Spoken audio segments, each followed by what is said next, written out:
Juice WRLD spotted at Coachella 2025.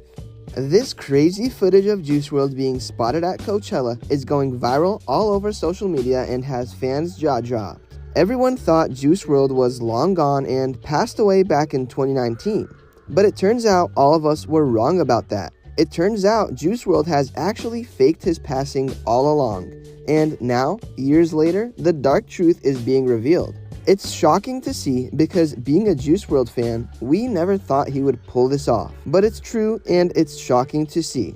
Luckily for us, a few random fans were able to spot Juice WRLD backstage at Coachella, specifically during Kid LAROI's set. It's said that Juice pulled up with Kid LAROI, and supposedly LAROI is one of the few people filled in on this news. But now, since fans have spotted Juice WRLD and were lucky enough to capture footage, this news is going viral and has the whole industry tripping.